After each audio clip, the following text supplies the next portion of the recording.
the possibilities for maritime and continental powers are a little different. Basically, a small subset of countries can defend themselves primarily at sea, and that opens certain possibilities, and others can't, and that opens and closes certain possibilities. And I'm going to talk at this story from Britain's point of view, the country with the 360 "you can't get me" moat. And it's an instructive case for the United States of the possibilities and the perils of having this sort of position. So that is my game plan today. And you can look at the great peninsula of Europe where Britain is located. And you can see this northern coastline for Britain where it's uncomfortably close to the continent and its enemies are sitting there. It's an interesting neighborhood. So here's my plan. I'm going to talk about these continental problems that Britain has been dealing with. If you think about it, Britain was always fighting France, and then in 1871, Germany unifies, and then the problem's Germany. And I'm going to pick up the story in 1939 when things are really bad for Britain. So I'm going to talk about first these continental problems, and then I'm going to talk about how Britain tried to deal with it. And first, it has to do with getting sea control. And then once you can do that, finding some peripheral theaters where you might be able to fight and deal with the continental problem. And you probably need allies. And so those are the first four topics. Then, so that was then, and now is now. The continental problems now are China and Russia. And to see of what this case study might reveal about the ongoing things. All right, so here's Britain, uncomfortably close to the continent. If it wants to get to Russia, which is its big ally in World War I and World War II, it's either got to go way up north around the Norwegian coastline, and you get up into places like Murmansk and Archangel, or it's got to go way around through this very narrow sea, the Mediterranean, through the choke point of choke points, which is the Dardanelles and the Bosporus, into the Black Sea. And the main port back in the day was Odessa. And then if you compare French and British access to the high seas, France has got a pretty good coastline that just gets it right into the oceans. But Germany, if it wants to send merchant traffic or naval traffic, it's got to go through these narrow seas. And then it's got to get by Britain, which is its big enemy in the two world wars, which is the dominant naval power. So that's complicated. For Britain, if it wants to get to its empire back in the day, it wants to go through the Suez Canal. That requires the cooperation of Spain, France, Italy, and if it wants to get to Russia, Turkey as well. Well, Turkey didn't cooperate very well in either war.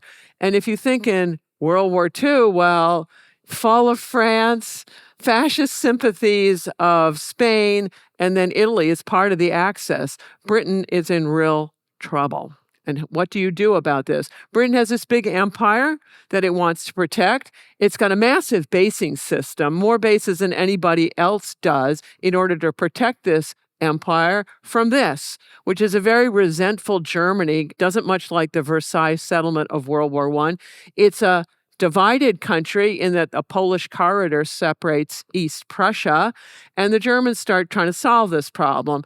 Initially, they're taking Austria, the Sudeten German parts of Czechoslovakia in 1938, then they take all of Czechoslovakia in 1939, and they've already dealt with the Rhineland, which is supposed to be demilitarized per the terms of the Versailles Treaty. Well, they ignored that, remilitarized in 1936. And this is important because there are a lot of industrial resources and factories and things there. It turns out that Hitler's plans require, it's not optional, it requires the resources not only of the Rhineland, but also Czechoslovakia and Poland and Romania, which is going to have the oil for them. So when you get to 1939, when Russia and Germany are dividing up Poland between them. This is the part of the history that Russians don't like to talk about, but it's exactly what they were doing. This triggers World War II because the French and the British honor their alliance with the Poles to help deal with this. All right, so in 1940, Britain's in a world of hurt. It faces this massive blue problem, and then there's this growing green disaster. It's facing two continental powers, Germany and Russia, that are both have these expansive empires they want to create. They want to divide Europe and then the rest of the world. Bad news for Britain.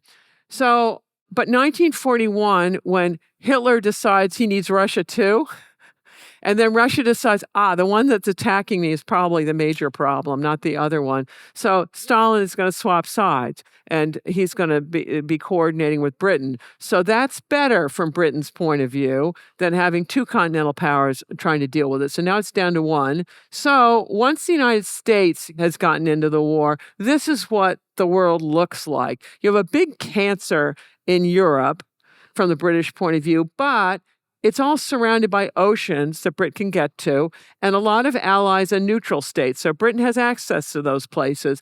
And then there's a separate cancer in Asia where Japan's trying to work its magic. And I say separate because the Axis never coordinated these two theaters. So this is looking at the world from a maritime perspective. What you're looking at is all the oceanic routes that connect everything. So Britain's problem is how to leverage the miracle of sea transport that basically can access you the whole world versus a logistical nightmare of land transport where you can only drive through countries that'll let you drive through.